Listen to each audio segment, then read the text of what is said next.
Selamat datang di channel Belajar Informatika. Apa itu informatika?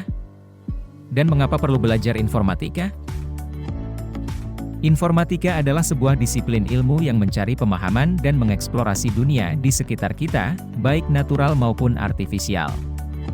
Informatika juga berkaitan dengan studi, pengembangan, dan implementasi dari sistem komputer, serta pemahaman terhadap prinsip-prinsip dasar pengembangan yang didasari pada pemahaman dunia nyata dan dunia artifisial tersebut. Bab 1. Informatika dan keterampilan generik. Tujuan pembelajaran. Setelah mempelajari materi pada bab ini diharapkan siswa mampu memahami pentingnya informatika, memahami keterampilan generik skill, untuk kolaborasi, merencanakan pekerjaan, serta mengomunikasikan hasil pekerjaan dengan efektif dan menarik. Pendidikan informatika berorientasi pada penguatan kemampuan berpikir komputasional dalam penyelesaian persoalan sehari-hari, dan menekankan keseimbangan antara kemampuan berpikir, keterampilan menerapkan pengetahuan informatika, serta memanfaatkan teknologi khususnya teknologi informasi dan komunikasi, secara tepat dan bijak sebagai alat bantu untuk menghasilkan artefak komputasional sebagai solusi efisien dan optimal berbagai persoalan yang dihadapi masyarakat. Pembangunan artefak komputasional perlu menerapkan proses rekayasa.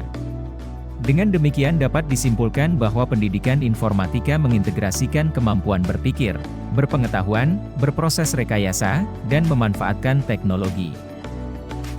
Menurut KBBI, komputasi adalah penghitungan dengan menggunakan komputer dalam matematika, penghitungan dengan menggunakan bilangan-bilangan atau peubah-peubah yang dilaksanakan berdasarkan urutan langkah yang diberikan. Jadi komputasi adalah ilmu yang berkaitan dengan pemodelan matematika dan penggunaan komputer untuk menyelesaikan masalah-masalah sains. Era digital ini sering disebut juga Industri 4.0, masyarakat sekarang ini disebut Masyarakat 5.0, Society 5.0.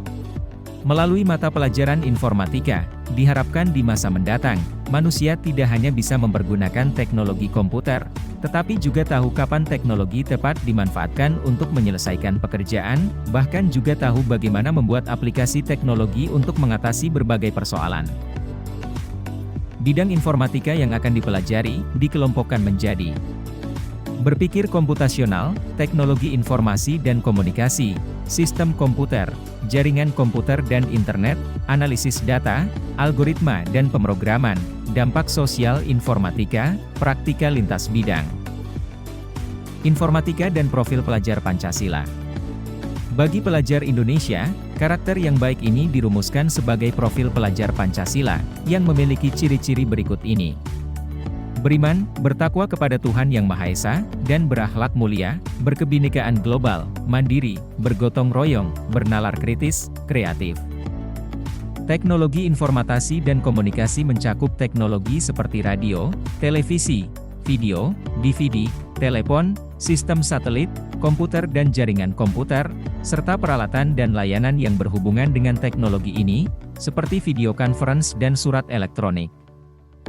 Informatika adalah bidang ilmu yang mencakup 5 elemen, yaitu berpikir komputasional, teknologi informasi dan komunikasi, teknik komputer, jaringan komputer dan internet, analisis data, algoritma dan pemrograman, dampak sosial informatika, dan praktika lintas bidang. Informatika dan keterampilan generik. Dalam konsep kurikulum informatika, dikenal adanya 7 aspek praktika informatika. 1. Membina dan menumbuhkan budaya kerja masyarakat digital dalam tim yang inklusif. 2. Berkolaborasi untuk melaksanakan tugas dengan tema komputasi. 3. Mengenali dan mendefinisikan persoalan yang pemecahannya dapat didukung dengan sistem komputasi. 4. Mengembangkan dan menggunakan abstraksi. 5. Mengembangkan artefak komputasi, misalnya membuat program sederhana untuk menunjang model komputasi yang dibutuhkan di pelajaran lain. 6. Mengembangkan rencana pengujian, menguji dan mendokumentasikan hasil uji artefak komputasi. 7. Mengkomunikasikan suatu proses, fenomena, solusi TIK dengan mempresentasikan, memvisualisasikan serta memperhatikan hak kekayaan intelektual. Agar bekerja dalam kelompok menjadi efisien, efektif, dan menghasilkan solusi yang baik, bisa melakukan hal berikut ini. Pahami persoalan dan tujuan bersama yang akan dicapai kelompok. Lakukan pembagian peran dalam kelompok sehingga setiap anggota mendapat peran dan pembagian tugas. Kerjakan tugas sesuai peran masing-masing. Setelah masing-masing mengerjakan bagian sesuai perannya, tim harus berkumpul untuk mengintegrasikan hasil kerja masing-masing. Kelompok dipimpin oleh ketua kelompok atau diskusi, merumuskan kesimpulan semua kelompok dengan berdiskusi. Hasil bisa ditampilkan dalam bentuk presentasi dan demo produk, ataupun bentuk produk tampilan seperti infografis. Infografis. Apa sih infografis itu? Infografis berisi informasi teks dan gambar atau grafik lain yang akan mempermudah pembaca menangkap pesan yang dimaksud. Sebuah infografis mempunyai komponen konten dan tampilan. Dalam merancang infografis perlu memerhatikan tujuan infografis dibuat, kepada siapa infografis ditujukan, konten harus benar, masuk akal, dan jelas sumbernya. Dari segi tampilan, perlu memperhatikan hal-hal berikut ini. Pemilihan kata-kata kunci, pemilihan huruf yang sesuai ukuran dan jenisnya, pemilihan ilustrasi, grafik, gambar yang sesuai, tata warna yang serasi dan sesuai dengan konteks, tata letak yang baik. Presentasi.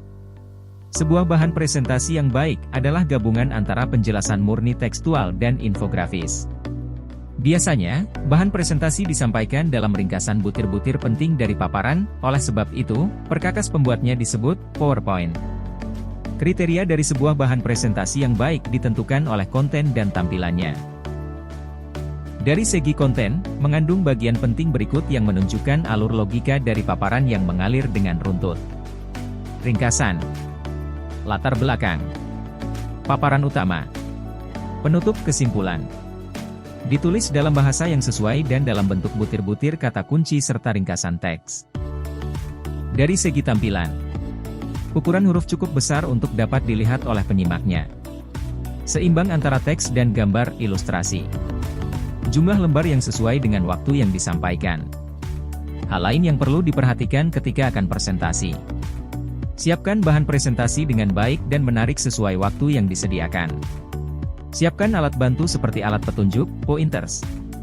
Perhatikan siapa audiens, penyimak, dan konteks dari presentasi karena akan menentukan gaya bahasa lisan dan gaya bahasa tubuh yang cocok.